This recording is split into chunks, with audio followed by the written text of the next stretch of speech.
O poema é uma garrafa de náufrago jogada ao mar. Quem a encontra salva-se a si mesmo. O nome deste poema é SOS e foi escrito por Mário Quintana. Ah, hoje eu tô poética. Na verdade, eu sempre estou, é que eu adoro poesia. Esse poema está no livro Haikai do Brasil. Kaikai? Não, Haikai. Um tipo de poema de origem japonesa formado por apenas 3 versos.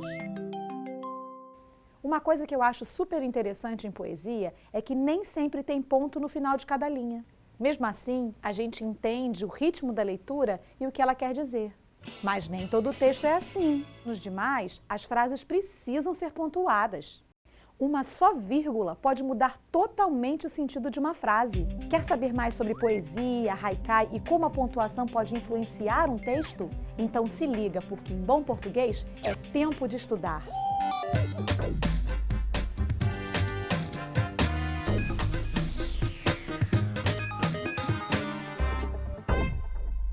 Como eu dizia, haikais são poemas curtos, com apenas 3 versos. Mas não se engane com seu tamanho. Em poucas palavras, eles podem dizer muito.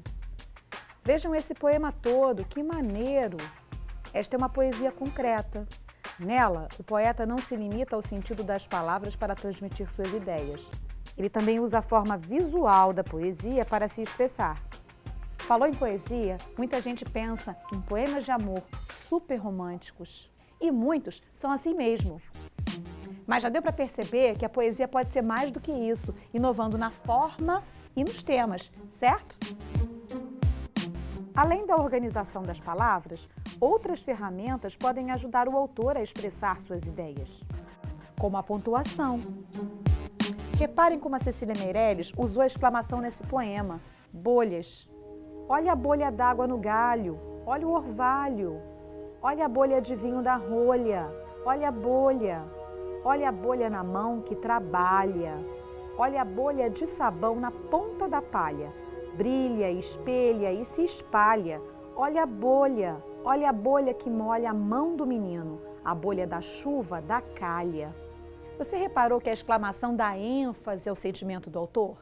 Esse sentimento, essa voz do poema, é o que a gente chama de eu lírico. Nesse poema que eu li, além da exclamação, há os 2 pontos. Eles servem para antecipar explicações, sequências ou apresentar um diálogo. Nesse caso, que função você acha que os 2 pontos têm no poema?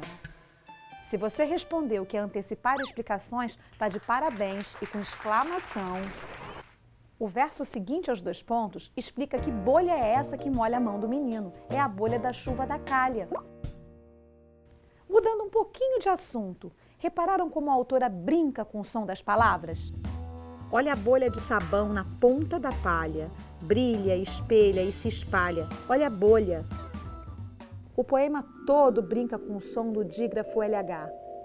Também há um jogo interessante com a palavra bolhas, que aparece ao longo do poema, sempre com sentidos diferentes. Tem a bolha d'água, que é a gota de orvalho. Tem a bolha de sabão. Tem a bolha na mão machucada do trabalhador.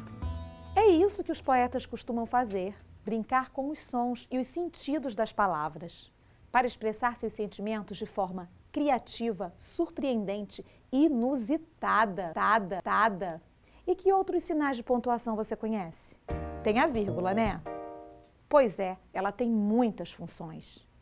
Pode separar os itens de uma sequência, como por exemplo, numa lista. Fui à feira e comprei bananas, vírgula, maçãs, vírgula, peras e laranjas. A vírgula também é usada para isolar os nomes que chamamos. Por exemplo, Alice, venha terminar seu dever. Papai, posso brincar lá fora? Moça, onde fica a saída? Reparem que aqueles que chamamos ficam isolados na frase por uma vírgula. E isso acontece mesmo quando o nome que chamamos não está no início da frase, como neste haikai de Milor Fernandes.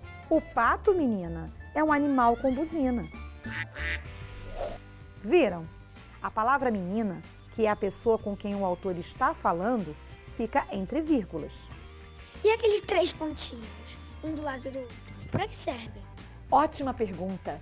Aqueles pontinhos são as reticências.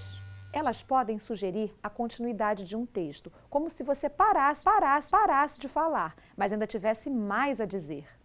Como no poema que eu li no começo do programa para vocês. Lembram? O poema é uma garrafa de náufrago jogada ao mar.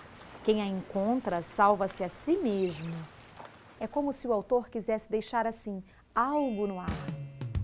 Colocando as reticências, o poeta não conclui totalmente o poema. Deixa para o leitor aquele verso em suspenso, para que reflita sobre o que o poema quer dizer. Hoje eu usei poemas como exemplo, mas é claro que os sinais de pontuação fazem parte de outros tipos de texto, né, gente?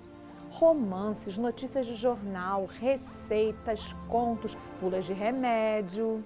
Enfim, praticamente todos os textos precisam de pontuação para fazer sentido, né, gente? No caso dos diálogos, a gente precisa lembrar de sempre começar cada fala pelo travessão. Como nessa piadinha aqui, ó. A professora pergunta: Joãozinho, se hoje te der um chocolate e amanhã eu te der 2 chocolates, você vai ficar contente, professora?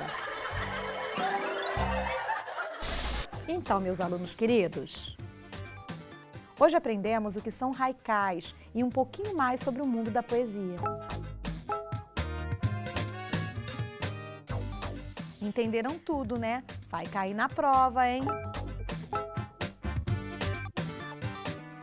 A gente também está nas redes sociais. Você pode assistir ao Tempo de Estudar Português e a outros programas da Multirio pelo YouTube. Inscreva-se no canal e clique no sininho.